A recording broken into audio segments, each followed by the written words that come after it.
पळशी भारतात उगवणारी एक आयुर्वेदिक औषधी वनस्पती आहे। ही वनस्पती सातपुड्याच्या पायथ्याशी मोठ्या प्रमाणात आढळून येते।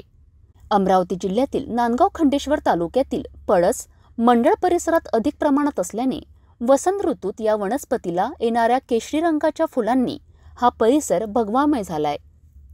पळशी भारतात उगवणारी एक आयुर्वेदिक औषधी वनस्पती आहे। याची पाने तळहाता एवढी रुंद व जाड राहतात। जेवणाच्या पत्रवाढीसाठीही याचा वापर होतो। अक्षय तृतीयेला या पळसाच्या पानाच्या पत्रवाढीला विशेष महत्त्व असते। उत्तर भारतात या झाडास वसंत ऋतूत होळीच्या सुमारास गर्द केशरी रंगाची फुले येतात, तर महाराष्ट्रात हिवाळ्यात डिसेंबर-जानेवारी या महिन्यात फुले येतात। या फुलांचा पूर्वी रंग करण्यास वापर होत असे। कृत्रिम रासायनिक रंगामुळे ही पद्धत मागे पडली आहे। पळसाच्या झाडाची पाने 3 पानांच्या समूहात असतात।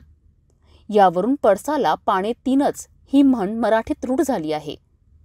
या वनस्पतीला इंग्रजीत फ्लेम ऑफ फॉरेस्ट असेही म्हणतात, कारण पान गळतीनंतर आलेल्या लाल रंगाच्या फुलांना ज्वालासारखा आकार असतो, त्यामुळे संपूर्ण झाड पेटल्यासारखे दिसते।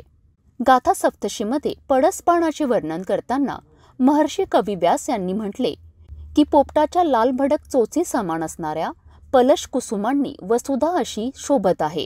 जणू बुद्धीच्या चरणी दंडवत घालणाऱ्या भिक्षू संघासारखे हे दृश्य दिसतंय। इथे पृथ्वी ही उपमा बुद्धांसाठी, तर भगवी वस्त्र धारण केलेले बौद्ध भिक्षुक असे वर्णन या श्लोकात केले आहे। सातवाहनाच्या काळातील दक्षिण भारतात बौद्ध धर्मांचा बराच प्रचार झाला। बौद्ध वाङ्मयात पळसाचे अनेक संदर्भ आढळतात। पळसा निधनकार बुद्धांचा बौद्धी वृक्ष आहे। याच झाडाखाली त्यांना ज्ञानप्राप्ती झाली होती असेही मानले जाते।